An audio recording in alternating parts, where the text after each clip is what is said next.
My name's Elspeth Probyn. I'm the Professor of Gender and Cultural Studies, and along with Bill, Alana, and our wonderful team, have been organising this for a while, and very happy to have the assistance of Meredith Hall and the wonderful Sydney Ideas lecture series.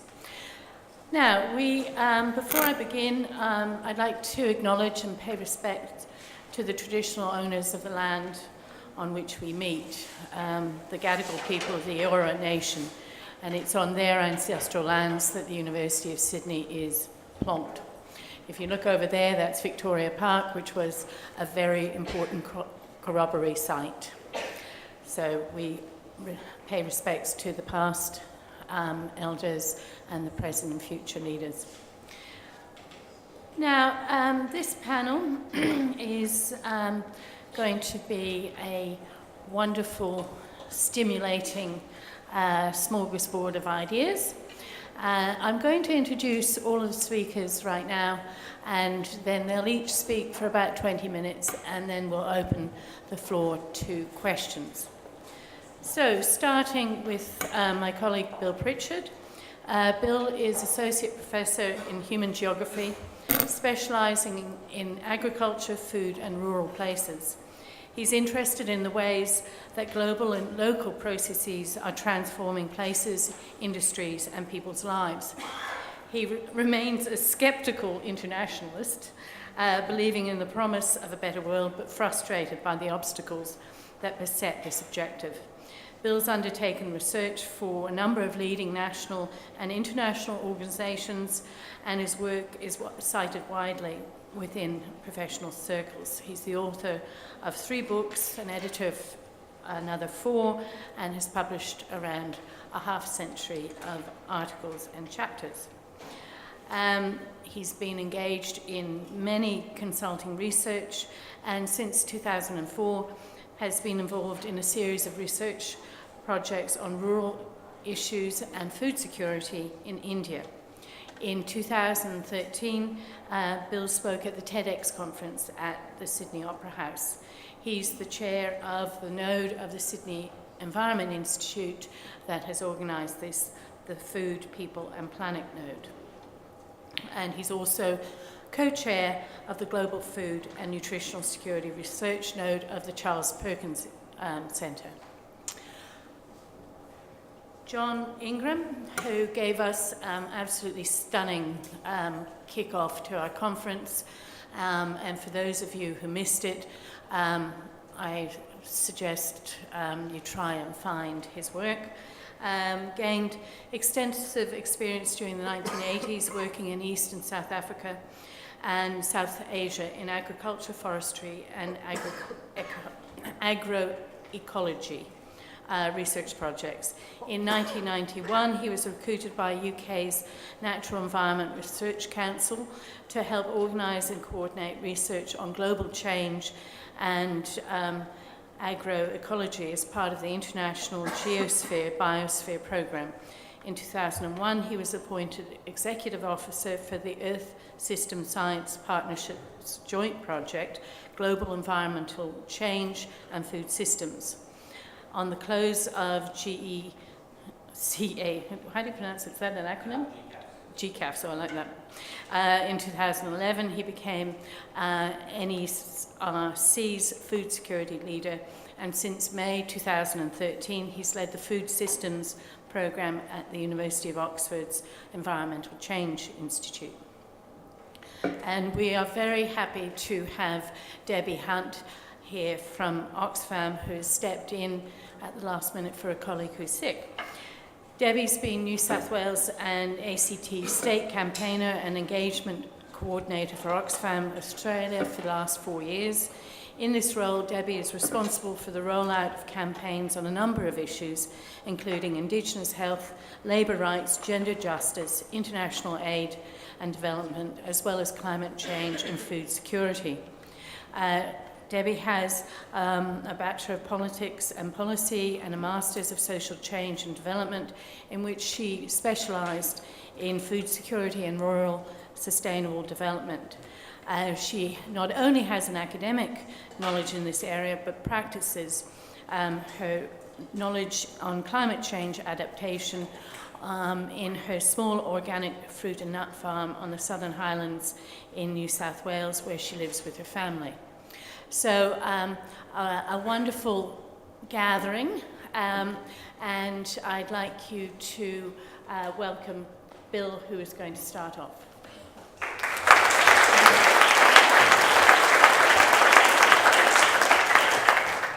Thank you, Elspeth. It's always slightly embarrassing when someone reads out your CV for you, but hopefully I will do some justice to this important topic. It's a daunting task to speak about climate change and the food system at a global level. And I say it's daunting because what we're trying to do with this debate is to try and capture and hold down a huge amount of variables, many of which we don't really know much about. And I'll go through that in my presentation today. One variable that I think we can confidently say is happening, and that's the reality of climate change. Now, this graph is the most recent estimate of the global air-sea temperatures undertaken by NASA's Goddard Institute of Space Studies. You can see I accessed it just a few days ago. It uses the accepted practice of measuring temperatures in terms of the anomaly from the base period of 1951 to 80. So therefore what this graph is showing is that global temperatures at the moment in 2014 are sitting at about approximately 0.6 degrees Celsius above that base period. And if we take it back further to 1880, the first year on this graph, the temperature anomaly is about 0.8 degrees Celsius. Now, the first great variable and element of uncertainty we confront, I guess, looking at this graph here, is how this trend is going to manifest itself in future years. Now, in light of the accumulated stored energy from previous and current warming, most of which is in the oceans, there's consensus that the temperature anomaly will continue. The pace of this increase, however, is what we don't quite know. And it will be shaped, of course, by temperature forcing through the continued expansion of greenhouse gas emissions. Now, the evidence is only getting clearer on the anthropogenic basis of global climate change. The quote I've got up on the screen there comes from the IPCC's Fifth Assessment Report, Synthesis Report, which was released earlier this month. The point I make is that for the IPCC, an organisation always in the public eye, language is bullets. They don't overstate any situation. So what you can see in that quote is that they say it is extremely likely to have, that human influence has been extremely likely to have been the dominant cause of the observed warming since the mid-20th century. And so when the IPCC says it's extremely likely, we can consider that as an authoritative statement backed by an enormous amount of science. Now, this much I think we all know. I mean, hopefully I'm not saying too much that's not known in this room today. I don't want to go over the coals, that's a pun, on the anthropogenic forcing of climate change. But what I do want to do is to say that we've got to use this as a starting point for the question of how these kind of trends are going to manifest themselves in terms of our global food system and the broader question of global food and nutrition security. Now, in the wider community, there's a great deal of, I guess, confusion about the term either food security or food and nutrition security. And all too often, people equate this with the idea of food production alone. A community or a country is often held to be food secure if it stockpiles a lot of food or if it stops its farms from being bought by foreigners or some permutation on those events. But in the international sense, and for those of you who are at the Agri-Food Conference today, John Ingram said this quite well, in the international sense based on the work of the FAO and others, it refers to a food system in which all people at all times have access to sufficient, safe and nutritious food to maintain a healthy and active life. So in other words, it's equally not just about production, but about access to food, bringing in politics, bringing in culture and economics, and in terms of food utilisation, bringing up such questions as nutrition, hygiene and the like, and good health.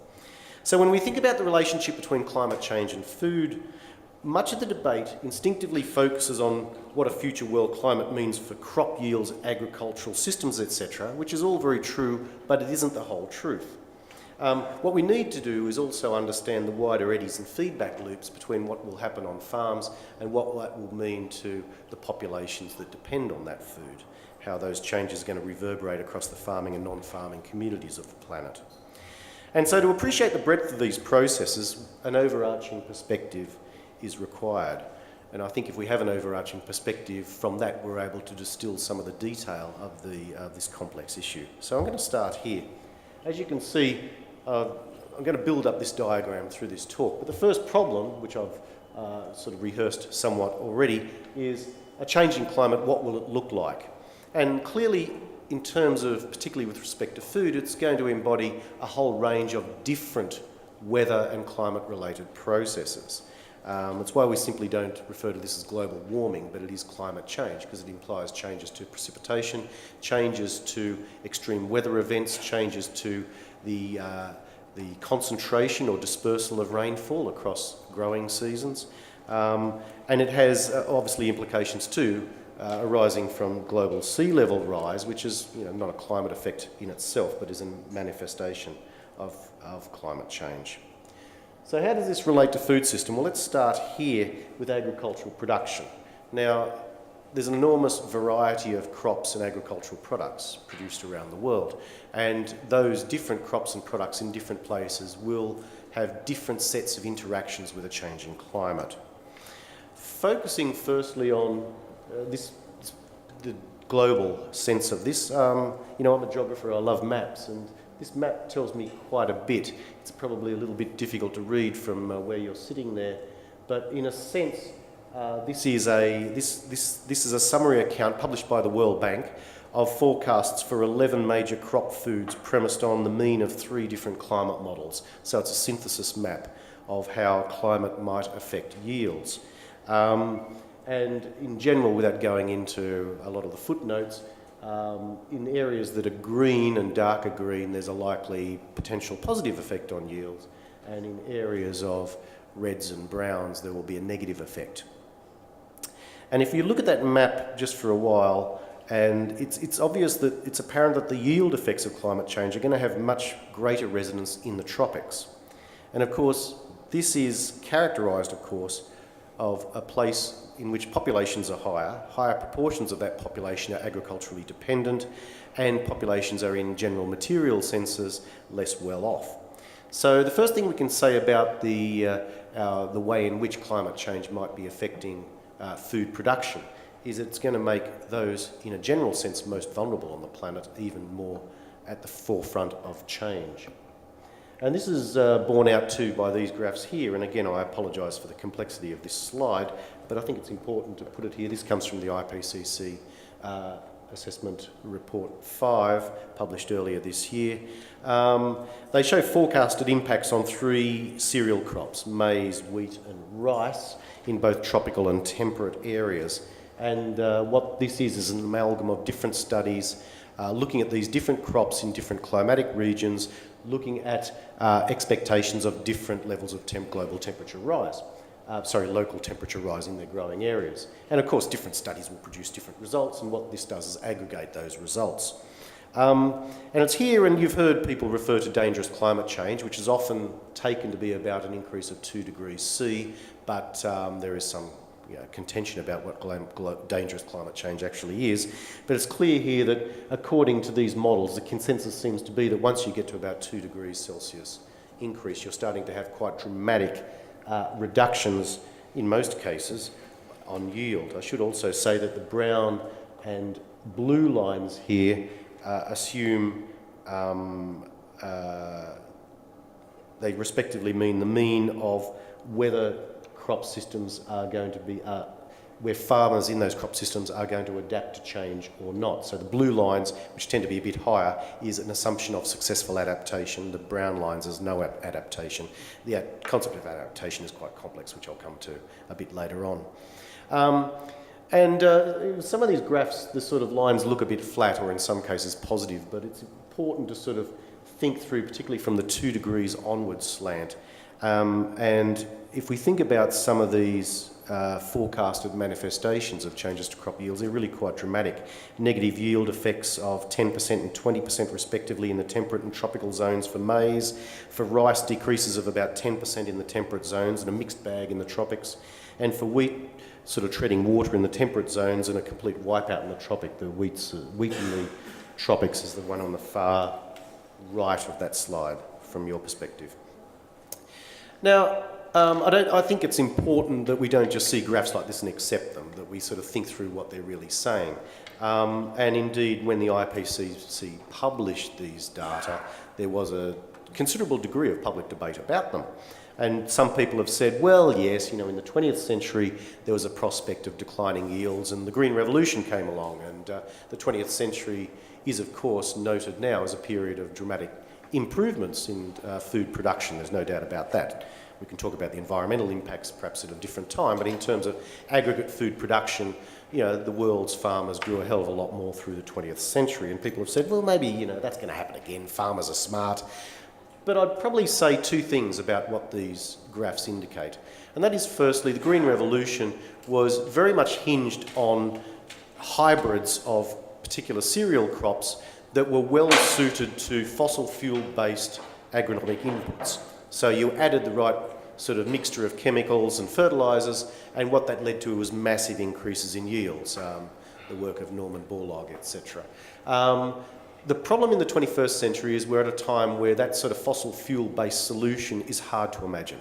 The way in which technology relates to agriculture now in a time of increasing input prices is very different. So the scenario of the 20th century is not necessarily the right model to think about the 21st century.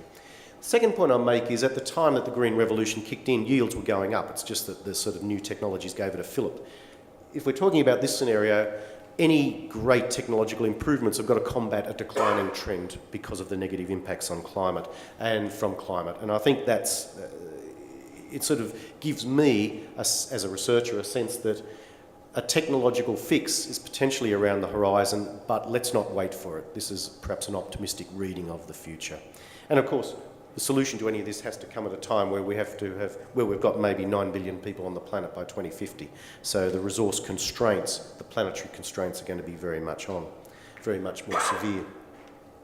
So moving on from this slide, if there's a series of problems about feeding the world's planet through production, I guess I raised a moment ago the concept of adaptation.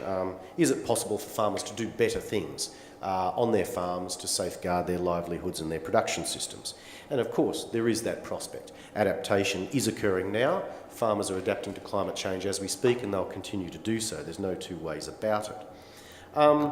But when we talk about adaptation, I think the important point to make here is that adaptation is very uneven in its social and economic manifestations. Effective adaptation tends to require access to knowledge, robust systems of agricultural extension, investment in capacity building, a lot of the things that are actually being defunded by governments around the world at the moment or put in the hands of the private sector, and I'm not against the private sector, but perhaps being motivated by different interests than the interests of the people at the front line most vulnerable to climate change. And so, if we think in Australia, I would argue the whole reform process of the Murray-Darling is an example of climate adaptation. We're putting caps on water, we're increasing the price of water, although I dare say this current federal government mightn't explicitly admit it per se, it's on the basis of forecasted assumptions that the Murray-Darling is going to get a hell of a lot drier. So in a sense, we're forcing adaptation on our farmers in that region as a result. But that kind of national-led, clever adaptation metric that's going on in a place like Australia kind of doesn't occur in other parts of the world. And where it does, it probably benefits only some farmers, not the majority. In that sense, I think one of the great interesting developments of the last few years has been the concept of climate-smart agriculture. This is a term that is contested by some, and some people see it as a continuation of a technological treadmill of solutions, but it seems to me to be a suite of processes that put climate and the needs of adaptation central on farm systems. And I've got here this is one of many studies of climate-smart agriculture that have been published in recent years. This one was done just a few months ago, in fact in the last month I think, where researchers went out and they looked at Costa Rica. Costa Rica, you can see there's a forecast increases in annual mean temperatures of potentially up to 2 degrees by the year 2030, and potentially a drying out of that landscape, the forecast that changes to precipitation. So the climate scientists have gone in and said, what do we know about the likelihood over the next few decades of what's happening in Costa Rica? We've then had the agricultural scientists, the social scientists come in and look at the major agricultural systems of that country: pineapple, banana, coffee, cattle. The last one is all agriculture, and tried to work out what are the key tipping points that will need change to cope with the changed climate environment. This kind of investment in research, which is not happening everywhere around the world but is gathering pace, I think is evidence of the potential to address at least some of the negative impacts of climate change on the food system through smart investment and research. And I think we have to realise, and this is a point that I'm sort of very passionate about too, that when we talk about climate adaptation in agriculture, maybe a lot of it's not to do with agriculture at all. A lot of the smallholder farmers of the world farm but have other livelihood pursuits as well. So perhaps when we're talking about making smallholder farmers more climate adaptable, it's providing better jobs for them in non-growing seasons, providing different livelihood streams, etc. It's those kind of debates, that wider and strategic thinking about climate change adaptation that is occurring, needs to occur more, and needs to occur quickly. Because I think the point is, this is implicit in what I've said, adaptation's not scale neutral. Larger farmers, farmers in developed countries, farmers with access to extension services and the like are much more better positioned than some others. Okay, let's move on. So if that's the question of adaptation and the sort of implications potentially arising from that, then we might take the argument a bit step further and say that, well, if adaptation possibilities are unequally spread amongst a population and potentially some of the more vulnerable members of that population are more at risk from losing their agricultural-based livelihoods, what's that going to mean for the broader society, for trends like rural-urban migration, the sustainability of the rural sector, etc. And here I'm going to refer to work done in India, and this is done by the Climate Change, Agriculture and Food Security Group, which has been very prominent in this area for many years now. And they've used a whole range of different indicators globally to try and identify hotspots of change. And this map, which comes from a 2011 publication of theirs, I think is quite an important map for particularly our part of the world, the sort of Southeast Asia and South Asian regions. Because what they do in this map is they've got a series of colour codings basically asking questions about, in terms of agriculture, how are you exposed to climate change? Like, what are the forecasts of temperature rise, heat spikes, precipitation, growing season changes to precipitation? What will that mean to your ability to farm? And then secondly, how vulnerable, how sensitive are you to that? Like, have you got a lot of smallholder farmers who are poor, not attached to extension services and the like? So from the basis of linking the climate science and the social science together, they try and map areas of high sensitivity, low sensitivity, high exposure, low exposure, etc. And the point I want to address here is much of, if you look at India there, most of India is blue, which indicates that much of India is probably not too badly placed with regard to the physical parameters of climate change, but its capacity to react because of the sort of highly impoverished nature of its smallholder farmer base is very low. But you can see there up towards the Himalayas in northwest India and going up to Pakistan, in the traditional granary belt of North India, that's high red. It's a double whammy of high sensitivity to climate change and low ability to cope. This area is already extremely stressed at an environmental level with water tables being decimated, with the traditional rice-wheat rotation system coming under threats of all kinds, and the sort of traditional green revolution type solutions not increasing yields in the last few years. And so the point I want to make about that is that area is probably one of the most important agricultural regions on the planet, because the wheat and rice grown in northwest India and into Pakistan sort of filters through and feeds the subcontinent to a greater or lesser degree. And so you've got an enormous I see this area as the canary in the coal mine when it comes to food security and climate, because I think what's going to happen there will reverberate very, very much globally. Okay, so let's move on. I've only got a few minutes left. If we sort of say there will be different permutations of this dynamic across different parts of the world, we then sort of say, well, what does this mean at an even broader level? What does it mean for urban populations? What does it mean for national governments? And I think clearly if there are going to be problems in the ability of large sort of mass production agri-export regions like northwest India to supply surpluses of food to be redistributed to cities, that's going to feed into higher food prices. And the IPCC report has a range of estimates by economists on this, but it has medium confidence that we're going to see quite substantial increases in food prices right up to the year 2050. That might be good for some farmers, but it's probably going to be very bad for many of the world's urban populations or farmers who aren't necessarily selling to the market but are in various combinations of semi-subsistence.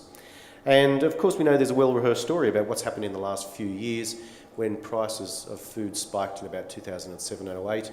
There was a whole range of food riots in different countries around the world. The Arab Spring of 2011 has often been associated with higher food prices in that part of the world. There is very much a dynamic of this. And moving on just to finish up, if we're going to have social upheaval of different kinds, without being too deterministic about it, governments are going to be wanting to act. But in times of crisis, the ability of governments to act, to take mitigating effects, to try and roll back some of these changes is very much more difficult. So in conclusion, what we know is that climate change is happening. It'll have dramatic effects on the circumstances upon which we grow our food and from how people access their food. I find it heartening to some extent that a lot of investment in things like climate-smart agriculture have been occurring in recent years, but it's the tip of the iceberg in terms of what we need to do. But I feel sometimes, ironically, as our knowledge of these processes increases, the political will to act recedes, and I can't help being partisan somewhat. It seems to me that in a rich country like Australia, in the peak of an economic boom, if Tony Abbott could scare the Australian population into the idea that a carbon tax would provide an unbearable sort of reduction in our living standards, I fail to see how effective mitigation is going to occur in countries around the world that are in much poorer and much more economically difficult situations. So, thank you very much.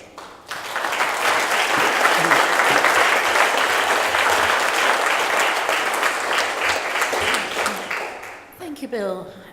John? I'd like to literally follow what's just been said, but follow the story through. Bill's given a great introduction to what's going on with climate system, how it's going to be affecting food supply, food production, and some of the adaptation options. Another part of the story which I'll now begin to explore is so what in terms of us we are consumers. And also the fact that we have a number of choices in the future. The first graph that Bill showed was a plot of measured temperature change for the globe. The plot on the right are some scenarios which are the colour of the line, the pathway depends very much on societal choice. And what we need to do is think about the consequences of business as usual, which is effectively an increase in consumption, an increase in wealth, linked to increase in change in diet, an increase in population, and these sorts of things that we'll touch on. So we need to think about the so what in terms of not only the impact of the food system on environment and on climate in particular, but on ourselves and on our health and on our society. So Bill voiced this definition. Here it is written, and I've put in bold some of the key words, in my opinion, which is that food security is about access to food. It's not only about food production. Food production is very important, but the fact that I don't actually grow food, but I'm relatively food secure, is because I have economic, social and physical access to what I want. And this definition is applicable around the world. It's applicable arguably for the globe. It's also applicable across a number of spatial and temporal levels, going down to the individual, certainly to the household level. And it's as applicable in an African village context as here in Sydney. The second point is that it's more than food production. I've said that already, but I'm going to underline that by just pointing out that in the definition from the Food and Agriculture Organisation, we don't actually see the word agriculture, nor do we see the word production. So there's been a step change in a move that acknowledges the importance of production, but steps beyond the productionist paradigm in this definition and puts it very much more in terms of us as individuals and our ability to have food and get access to food as we need.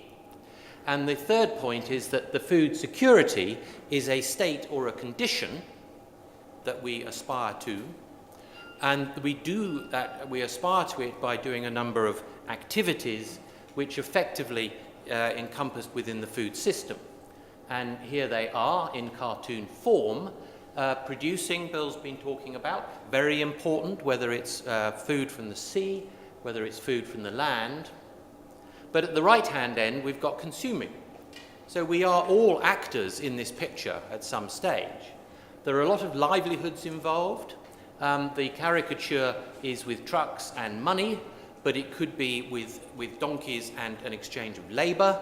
But the fact of the matter is, everywhere in the world, this set of activities happens to some degree, in markedly different ways, but nonetheless, all these things happen. And the question that we ask is how the outcomes of those activities really contribute to food security.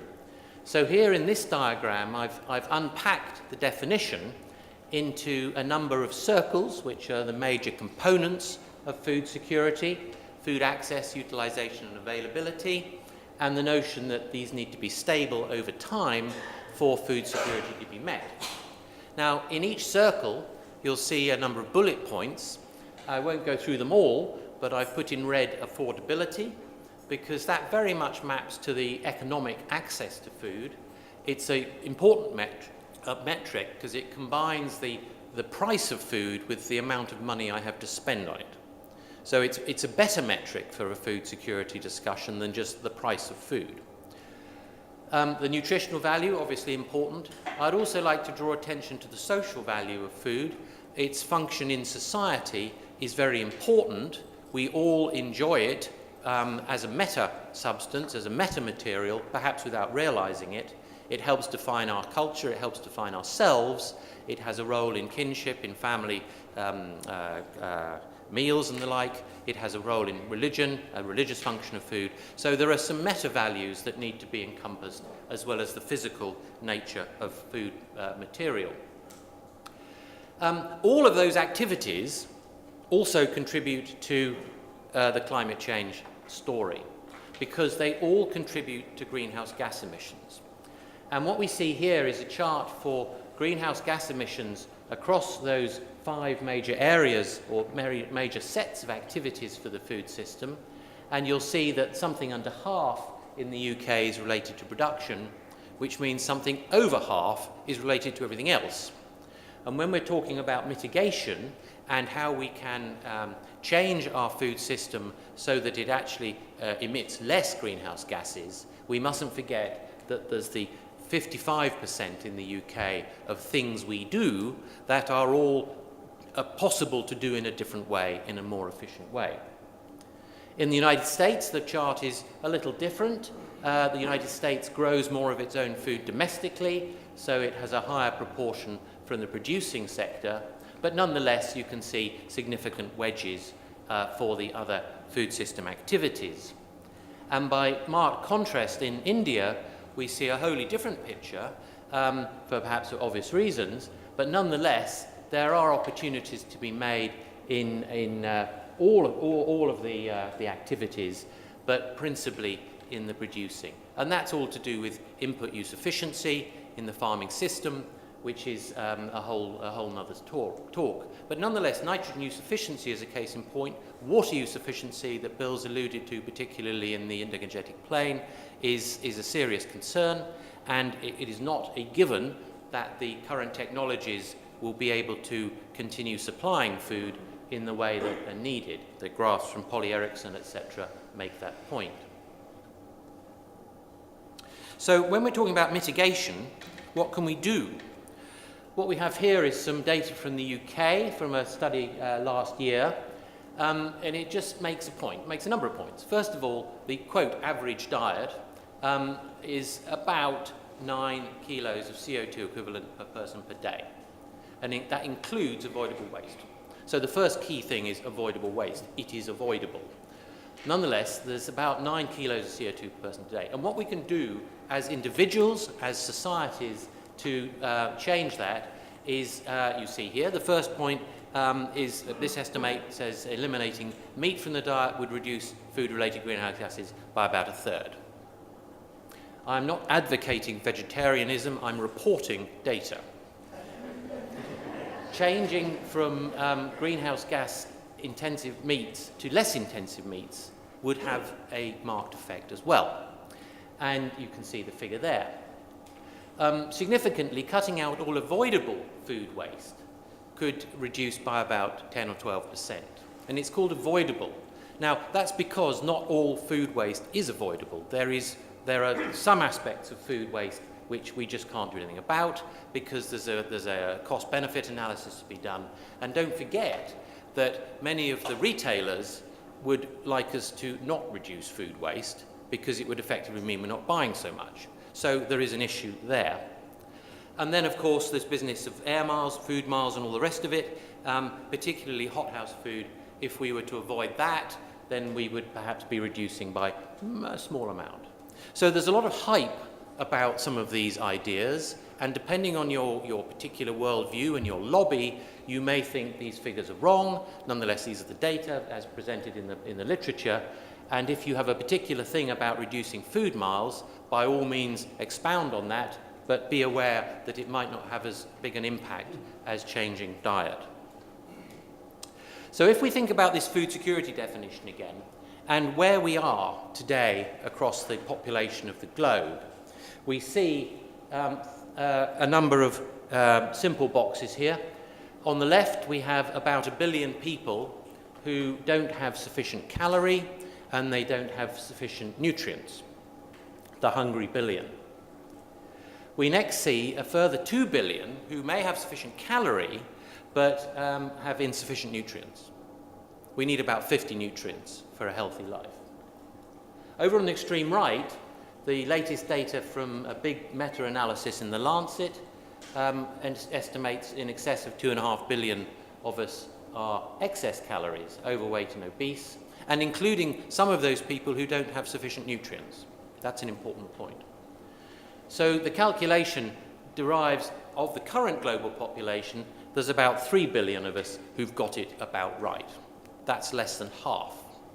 And as one sees the newspaper headlines about the hungry billion, it would be interesting if we saw newspaper headlines about the fact that the food system is effectively failing over 1 in 2 of us. It would be a very different take, wouldn't it? So the notion that adequate nutrition is essential for good sustainable development for Australia, for Britain, or for India, wherever you are, is very true. And this report came out last week from IFPRI, the Global Nutrition Report, and it's the first of a series of reports that will be tracked year on year. And it makes the opening statement that nearly every country in the world experiences some form of malnutrition. Now, malnutrition doesn't mean under, it means under and over. Mal means bad.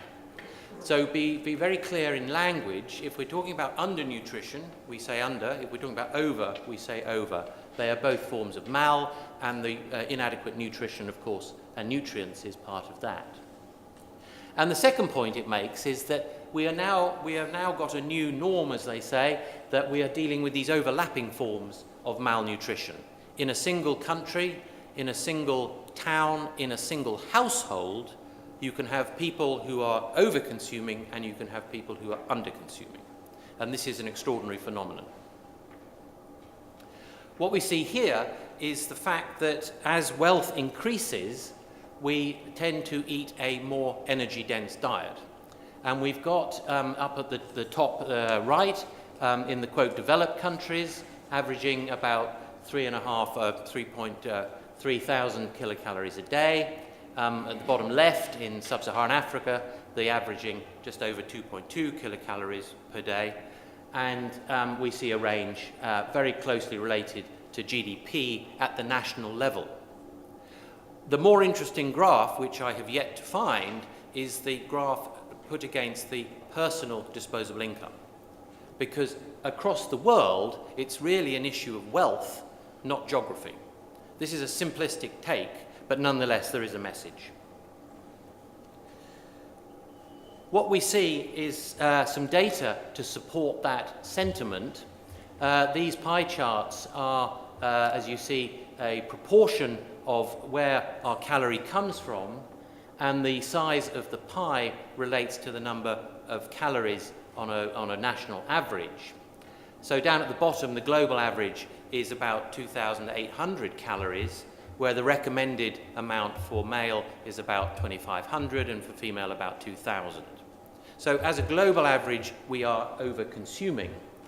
We see at the top US, UK, Australia slightly less than UK, a little bit less than US, India somewhat under, and you go through to other parts of the world and you see significantly less than the recommended average. So there's a huge variety of situations. And the other thing, of course, is the shape of the pie. And in North Korea, for instance, the bulk of the calorie, of not very much calorie, is coming from grain. And so the fact that there's a lot of insufficient calorie coming from other food types is part and parcel of the poor nutrition. Looking ahead, this graph from Goldman Sachs makes an estimate of the expanding world middle class, and think back to the graph about what happens when we get richer and the fact that our diet changes and gets more energy intense. And we see the major blue hump is the world estimate of expanding number of millions of people, an extra 3 million people, billion people, 3 billion people will be in the quote middle class, and they will be able to afford a much richer diet. If we again think about the consequence of that, this is a headline from a few days ago, which heralded the report by McKinsey that for the first time had put a major analysis on the table. It estimated that the burden of overweight and obese on the global economy is in the order of $2 trillion a year. Now that is a very big number. It doesn't actually mean very much to me. So what they say is that is about the same as the cost of armed conflict or the whole smoking epidemic. So it's a very serious hit. And as you see, I've just lifted out for ease of reading, unless trends are curbed, half the global adult population will be overweight in 15 years' time. What are the consequences of that? In this slide, it's an indicative slide. It's not to scale, but it's to make a point. I've plotted for the year 2000 approximate figures, a billion people along the bottom. We've got about 6 billion on the planet 15 years ago. We had about 1 billion or so with too much, about rather over 1 billion with too little, and the balance about right. Now this is just calorie, it's not nutrient in all, just calorie. And in green, you see a sort of average 2,200 as a recommended diet. Here we are in 2014. We've got 7-point-something billion on the planet. We've got still about 1 billion with too little. We've got approaching, well, over 2 billion with too much, and the proportion with the appropriate amount is beginning to change. If we go forward another decade, we've got another 1 billion people on the planet. Almost certain. Almost certain. So we're up to 8.3 billion people. And what we're seeing is a bit of a kink in this, so that the too much is growing much faster. And this is to do with the wealth increase. Look at the McKinsey, the Goldman Sachs graph showing the increase in the middle class. But what we're also beginning to see, and this is a speculation, but it's saying that we're beginning to see the proportion of people with too little beginning to go up again. And this is of great concern. If we project forward again to the 9.5 billion estimate for 2040, 2050, doesn't really matter, but the point is that if the trend continues, we're going to see wealth continuing to increase. The McKinsey report was saying half the population will be overweight, so I've put it at about 4 out of 9. So what we've got there is a significant issue to deal with.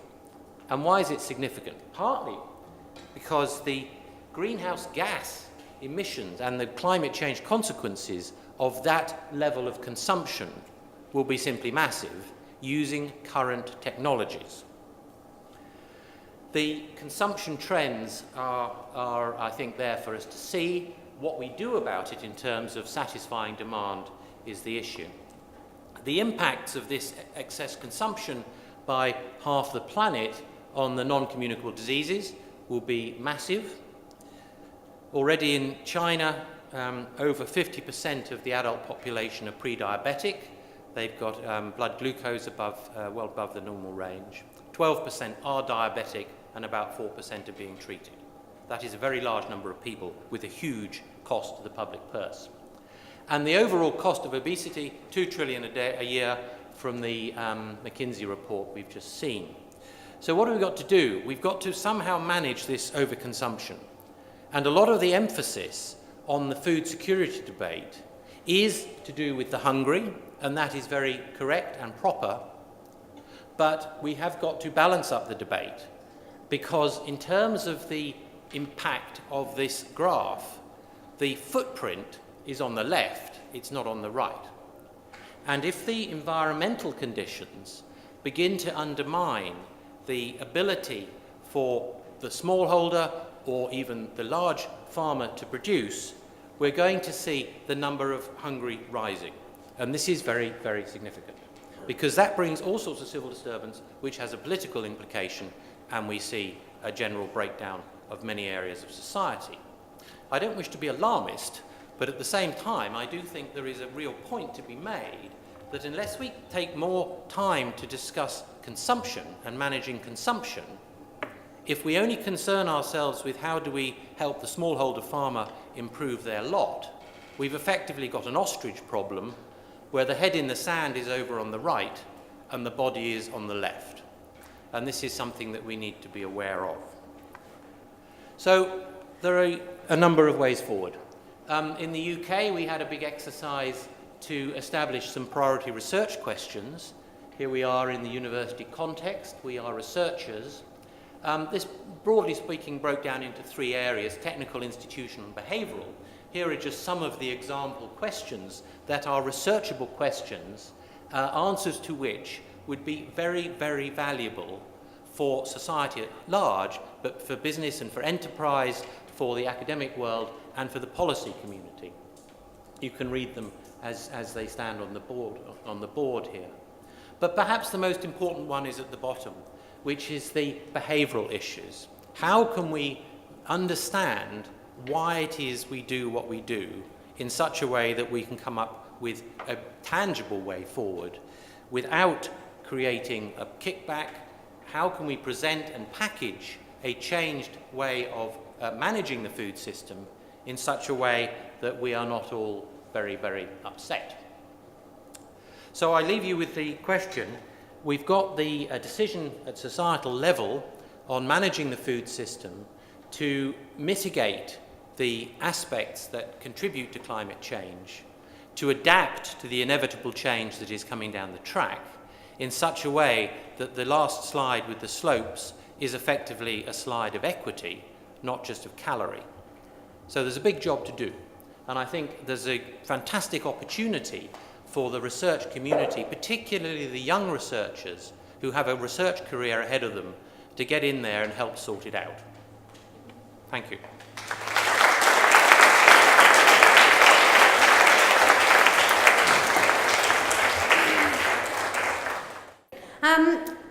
Firstly, I too would like to acknowledge that we're here today on the land of the Gadigal people of the Eora Nation and pay my respects to their elders past and present.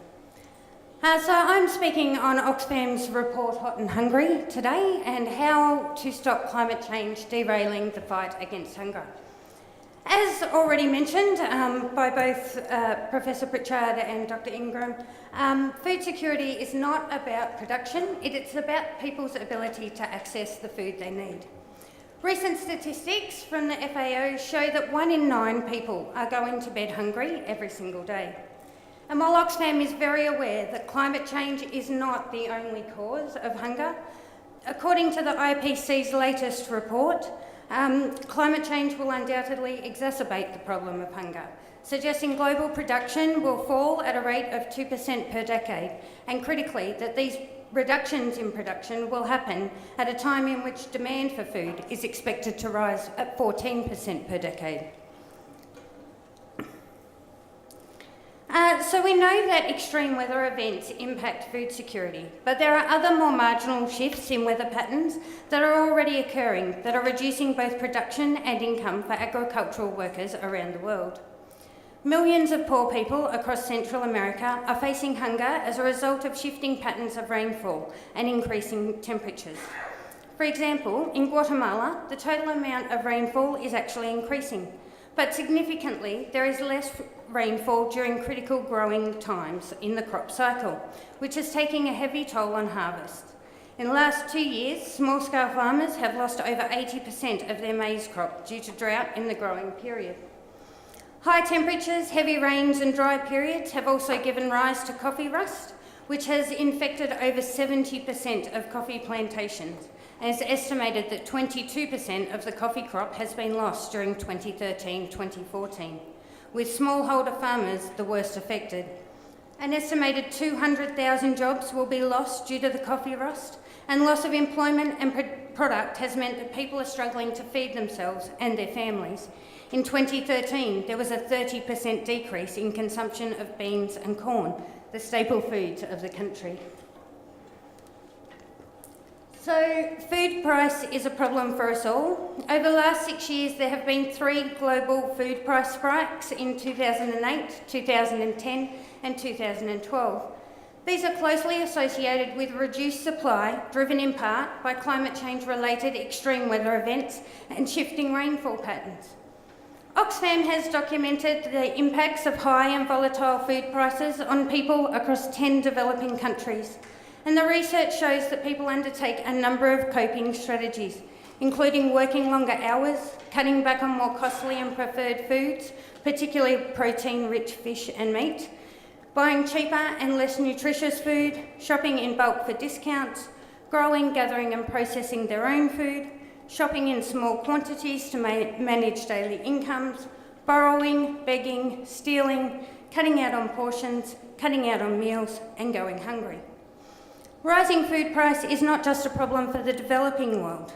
The cost of food in the UK has risen by 30.5% in the last 5 years and has exacerbated other pressures such as unemployment, low wages and the removal of social protection, making it harder for people to feed themselves.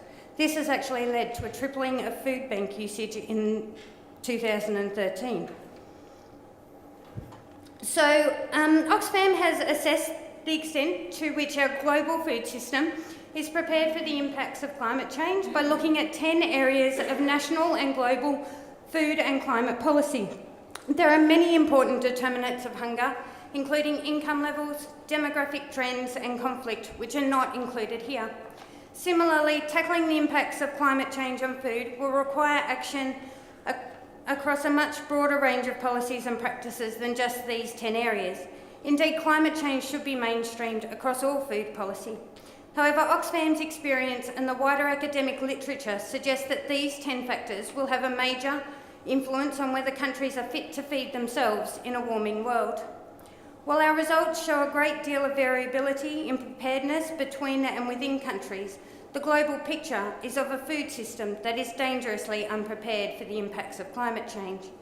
It indicates that many countries, rich and poor, are not going to be prepared for the climate impacts on food, but it is the poorest and most food insecure countries that are always the furthest behind in these important areas of food policy and practice. So climate change impacts that are already locked in do not make hunger inevitable if the right action is taken, as illustrated by countries that appear to be bucking the trends of food insecurity and climate risk. So this graph's also a little bit confusing, but you will be able to see in the first box there, at the top is Nigeria and at the bottom is Ghana. They are both lower middle income countries in West Africa, facing comparable levels of climate risk. Yet Ghana consistently outscores Nigeria on key food and climate adaptation policy measures, including many of those assessed in this briefing, such as social protection, public spending on agricultural research and development, weather station density. And though many challenges remain, Ghana enjoys a far higher level of food security and is better placed to tackle growing climate risks. In East Asia, Vietnam and Laos, both middle-income countries facing comparable levels of climate risks, and while Vietnam does benefit from higher agricultural land and other ecological advantages, it also consistently outscores Laos on measures such as social protection, crop irrigation and access to clean water, helping it achieve better than average food security. Laos faces worse than average food security challenges. And Malawi outperforms most other sub-Saharan African countries on food security indicators.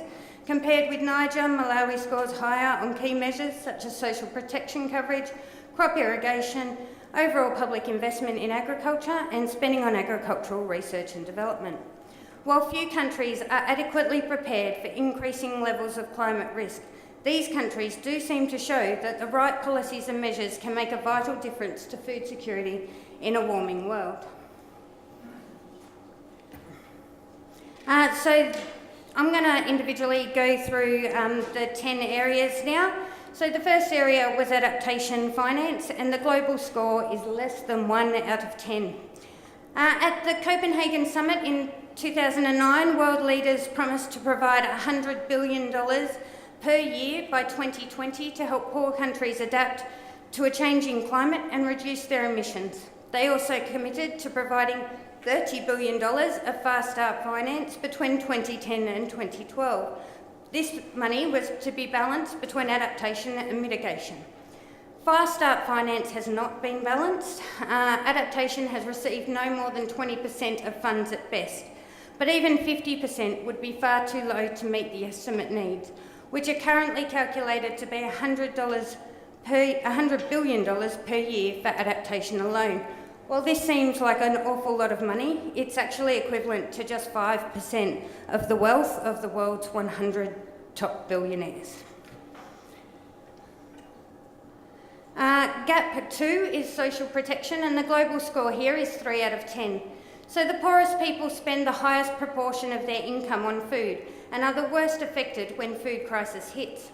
Social protection programs, including school feeding, cash transfers and employment guarantee schemes, are a proven way of ensuring access to food, keeping children in school and preventing people from having to sell off vital assets such as livestock.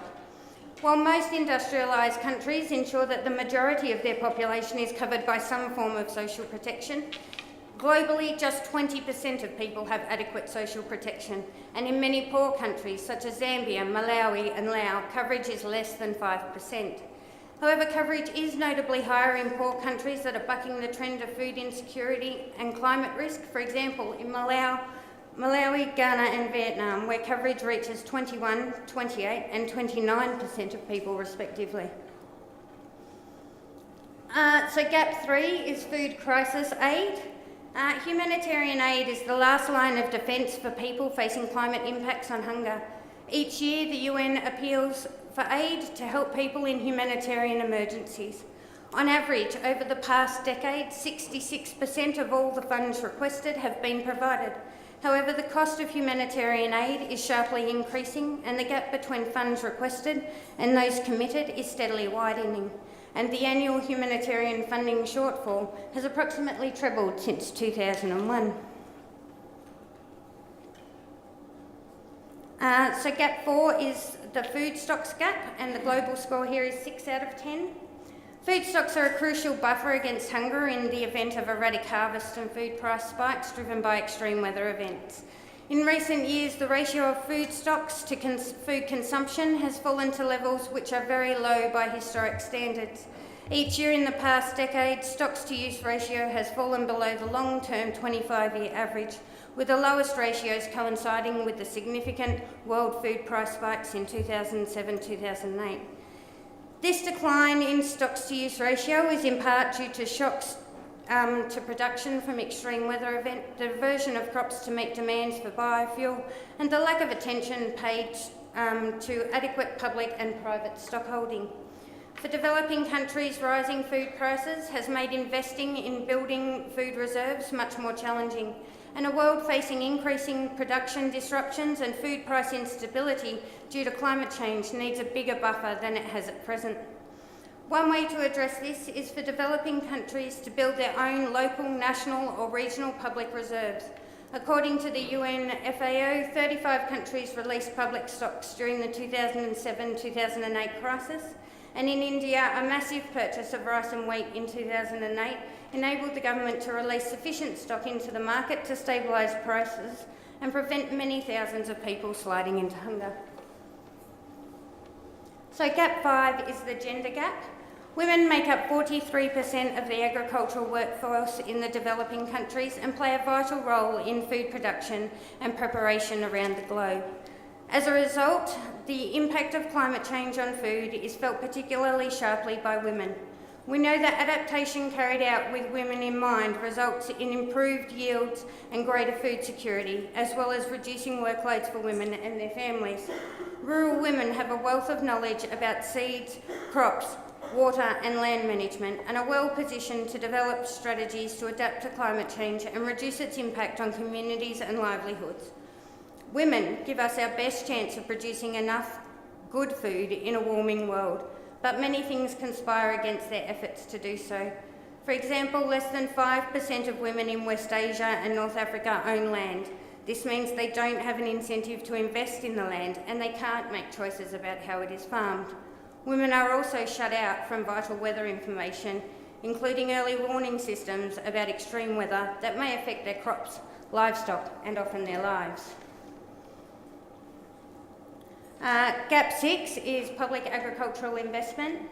So up to 80% of hungry people in the world are small-scale food producers and others whose livelihoods depend on farming and natural resources. This makes them especially vulnerable to climate impacts. Adequate levels of public investment in agriculture are vital to ensure they receive the support needed to build their resilience. Official development assistance to agriculture has been slashed during the last 30 years, falling from around 43% in the late 1980s to around 7% today. Gap 7 is the agricultural research gap. The global score here is 2 out of 10. So global seed diversity has declined by 75% in the last 100 years, depriving communities of native varieties that may be better suited to changing local weather patterns. The development of new and rediscovery of old seed varieties adapted to changing weather and growing conditions is therefore crucial. Public investment in agricultural R&D lags behind in the countries that need it most. For every $100 of agricultural output, developed countries spend $3.07 on public agricultural research and development, whereas developing countries spend just 55 cents on average. Countries that are bucking the food and climate trends, such as Malawi and Ghana, are investing more in agricultural research. Gap 8 is the crop irrigation gap. So over 80% of world agriculture and 95% of African agriculture is rain-fed and at the mercy of changing rainfall patterns and intensity. In a warming world where seasons are less predictable, access to responsible, sustainable irrigation is crucial, especially in hot and dry regions. Gap 9 is the crop insurance gap. Insurance can make a huge difference to farmers' ability to cope with climate change-related shocks by providing compensation to cover losses, improve credit availability, and ensure a more regular income. In Bolivia, Oxfam has helped the government to set up a national agricultural insurance scheme to increase the resilience of small-scale producers. To date, 60,000 people have accessed agricultural insurance through this scheme, and 90,000 hectares of crops have been protected. The majority of farmers across the globe, however, are not covered by crop insurance. While 91% of farmers in the US have crop insurance, this compares with 50% in Australia, 15% in India, 10% in China, and just 1% or less in Malawi and most low-income countries. The inequities in coverage are thrown into stark relief in the wake of extreme weather events such as the recent super typhoon Haiyan in the Philippines and the 2012 droughts in US and Russia. So in the 2012 drought in the US, 75% of total crop losses were insured. In Russia, it was 28%, and in the Philippines, it was just 6%.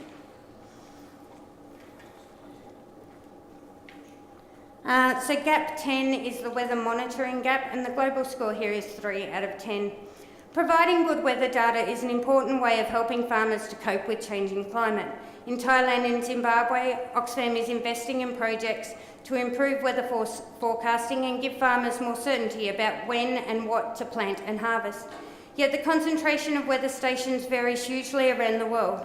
Ironically, countries which are most vulnerable to climate change impacts on food have the lowest concentration of weather stations. In California, there is a weather station every 2,000 square kilometres, whereas in Chad, there is a weather station only every 80,000 square kilometres, an area roughly the size of Austria.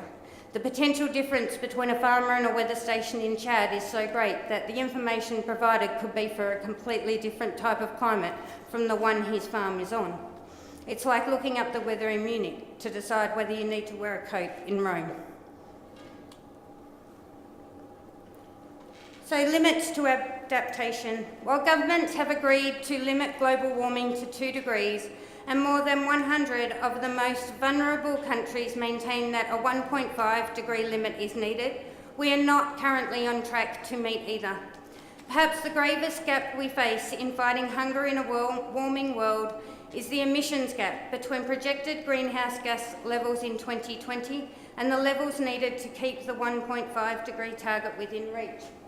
As we have already heard, even today, irreparable and unavoidable loss and damage to agricultural land and fisheries are already taking place.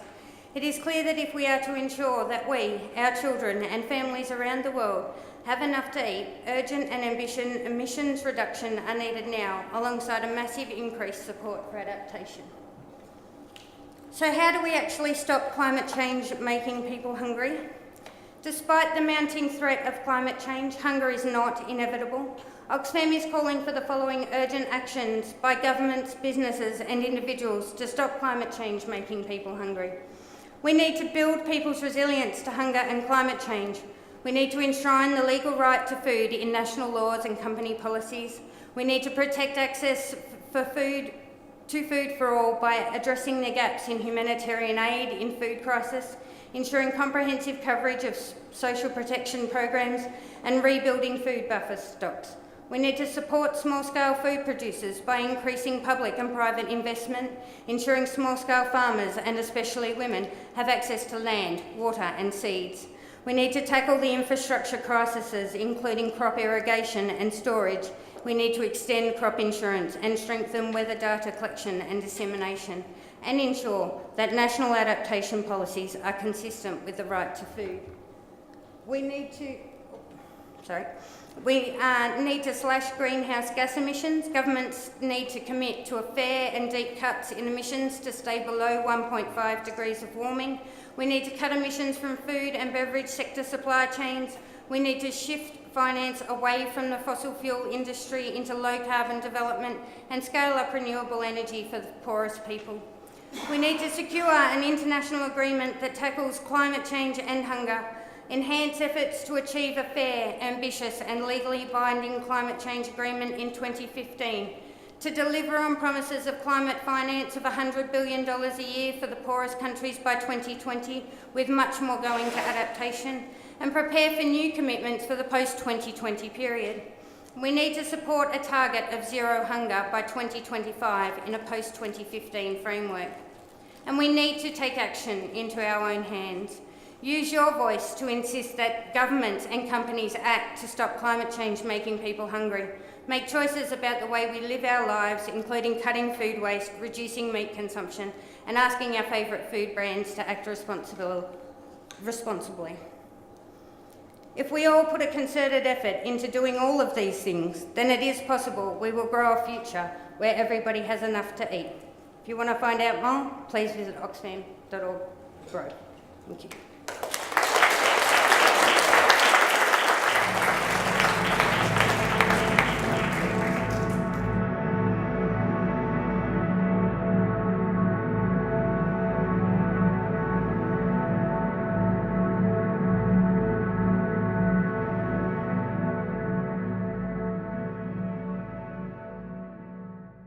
I'm going to introduce all of the speakers right now, and then they'll each speak for about 20 minutes, and then we'll open the floor to questions. So, starting with my colleague Bill Pritchard. Bill is Associate Professor in Human Geography, specialising in agriculture, food and rural places. He's interested in the ways that global and local processes are transforming places, industries and people's lives. He remains a sceptical internationalist, believing in the promise of a better world but frustrated by the obstacles that beset this objective. Bill's undertaken research for a number of leading national and international organisations, and his work is cited widely within professional circles. He's the author of 3 books, an editor of another 4, and has published around a half-century of articles and chapters. He's been engaged in many consulting research, and since 2004 has been involved in a series of research projects on rural issues and food security in India. In 2013, Bill spoke at the TEDx conference at the Sydney Opera House. He's the chair of the node of the Sydney Environment Institute that has organised this, the Food, People and Planet node. And he's also here from Oxfam, who has stepped in at the last minute for a colleague who's sick. Debbie's been New South Wales and ACT state campaigner and engagement coordinator for Oxfam Australia for the last 4 years. In this role, Debbie is responsible for the rollout of campaigns on a number of issues, including Indigenous health, labour rights, gender justice, international aid and development, as well as climate change and food security. Debbie has a Bachelor of Politics and Policy and a Master's of Social Change and Development, in which she specialised in food security and rural sustainable development. She not only has an academic knowledge in this area, but practices her knowledge on climate change adaptation in her small organic fruit and nut farm on the Southern Highlands in New South Wales, where she lives with her family.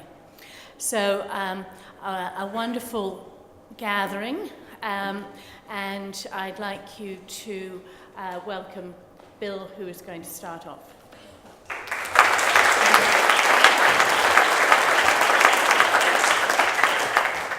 Thank you, Elspeth. It's always slightly embarrassing when someone reads out your CV for you, but hopefully I will do some justice to this important topic. It's a daunting task to speak about climate change and the food system. The chair of the Global Food and Nutritional Security Research Node of the Charles Perkins Centre. John Ingram, who gave us absolutely stunning kick-off to our conference, and for those of you who missed it, I suggest you try and find his work. Gained extensive experience during the 1980s working in East and South Africa and South Asia in agriculture, forestry and agroecology research projects.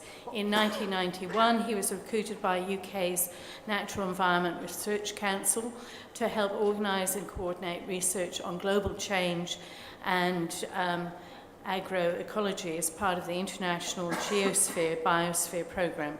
In 2001, he was appointed Executive Officer for the Earth System Science Partnerships Joint Project, Global Environmental Change and Food Systems. On the close of GECA, how do you pronounce it? Is that an acronym? GCAF, so I like that.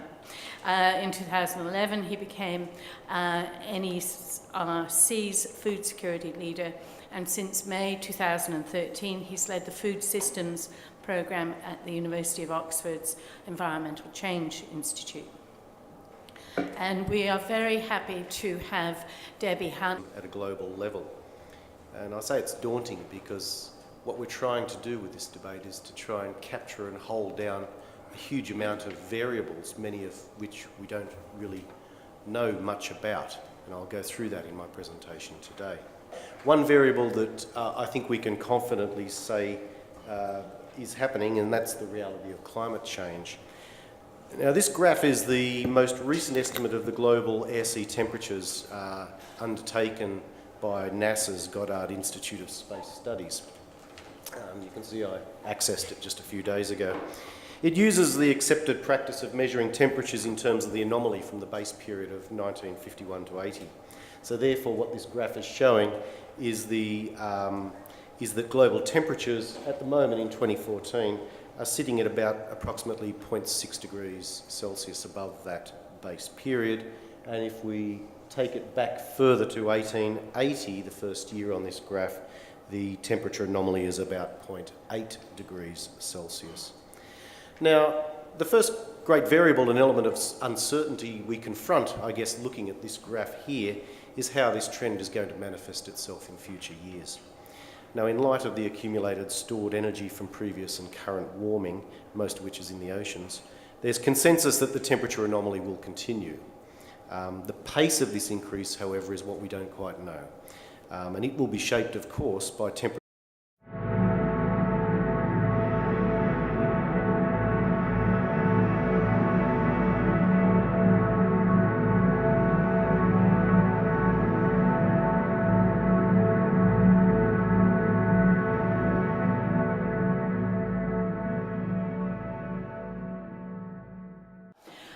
My name's Elspeth Probyn. I'm the Professor of Gender and Cultural Studies, and along with Bill, Alana and our wonderful team have been organising this for a while, and very happy to have the assistance of Meredith Hall and the wonderful Sydney Ideas lecture series.